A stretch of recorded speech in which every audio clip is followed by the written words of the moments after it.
5, 4, 3, 2, 1.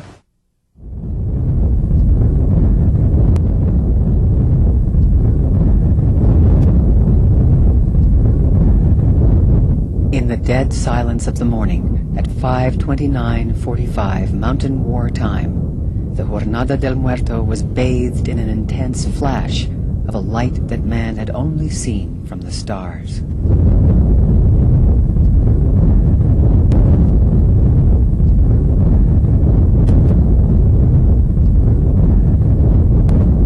मैं अब काल बन गया हूँ, दुनिया का विनाशक। जब एटम बम का सफल परीक्षण हुआ तब जूलियस रॉबर्ट ओपेनहाइमर ने एक इंटरव्यू में बोला था, ये शब्द श्रीमद् भागवत गीता के प्रसिद्ध शब्दों में से एक है। Julius Robert Oppenheimer Shrimad Bhagavad Gita से बहुत इंस्पायर्ड थे। Now I am become death, the destroyer of worlds. I suppose we all thought that one way or another. 16 जुलाई 1945 की सुबह का वक्त था और कंट्रोल बंकर में बैठे रॉबर्ट ओपेनहाइमर उस लम्हे का इंतजार कर रहे थे जो दुनिया को पूरी तरह से बदल देने वाला था। उस बंकर से करीब 6 मील या लगभग 10 किलोमीटर दूर न्यू मैक्सिको के हॉर्नाडा डेल मुएर्तो के धुंधले रेगिस्तान में दुनिया का पहला परमाणु बम परीक्षण होने जा रहा था।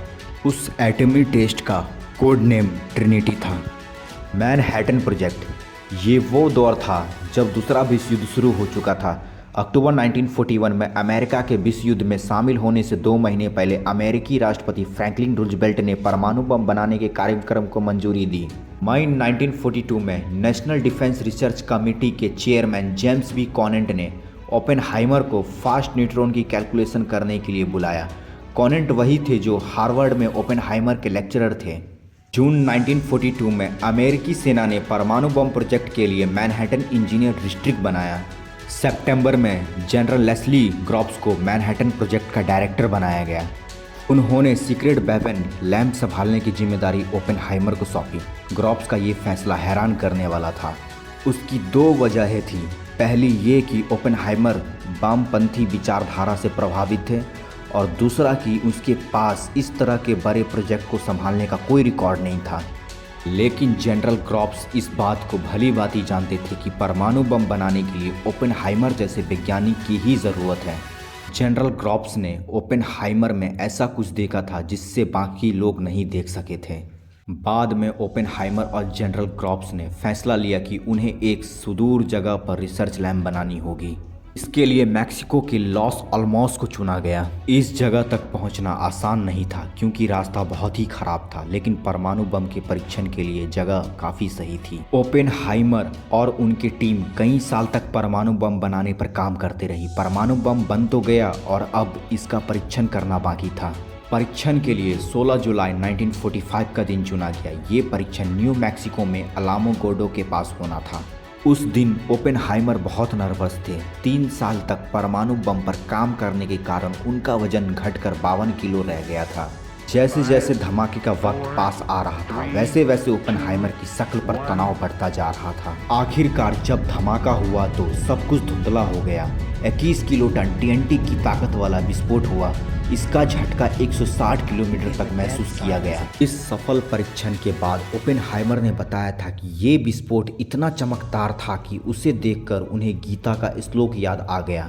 ये श्लोक था, अगर हजारों सूर्यों का प्रकाश एक साथ आकाश में फूट पड़े तो वो शक्तिशाली वैभव के समान होगा। सालों बाद एक इंटरव्यू में ओपेनहाइमर ने बताया कि धमाके के बाद उनके मन में गीता का एक श्लोक आया था। ये श्लोक था, मैं काल बन गया हूँ, दुनिया का विनाशक। Now I am become death, the destroyer of worlds. Oppenheimer ने कहा, हम जानते थे कि दुनिया पहले जैसी नहीं रहेगी। कुछ लोग रोए, कुछ हंसे तो कुछ चुप रहे। मुझे उस समय गीता का श्लोक याद आया जिसमें भगवान श्री कृष्ण राजकुमार अर्जुन को समझा रहे थे कि उसे अपना कर्म करते रहना चाहिए। उन्हें प्रभावित करने के लिए श्री कृष्ण ने अपना 10 अवतार दिखाया और कहा, अब मैं काल बन गया हूँ, दुनिया का विनाशक। फिर दुनिया ने देखी तबाही। जुलाई 1945 में दुनिया के पहले परमाणु बम का सफल परीक्षण हो गया और अगले ही महीने अगस्त में दुनिया ने इसकी तबाही भी देख ली। दूसरे विश्व युद्ध के दौरान जब जापान घुटने टेकने को राजी नहीं हुआ तो अमेरिका ने हिरोशिमा और नागासाकी पर परमाणु बम से हमला कर दिया। अमेरिका ने 6 अगस्त 1945 को हिरोशिमा और 9 अगस्त को नागासाकी पर बम गिरा दिया। इस हमले में लाखों लोग मारे गए थे, हजारों की चमड़ियां झुलस चुकी थी, कईयों के शरीर के मांस के लोथरे लटक रहे थे। जब बम गिरा तो जमीन की सतह का तापमान 4000 डिग्री सेल्सियस तक पहुंच गया। तो आइए दोस्तों जानते हैं परमाणु बम के आविष्कारक डॉक्टर जूलियस रॉबर्ट ओपेनहाइमर के जीवनी के बारे में।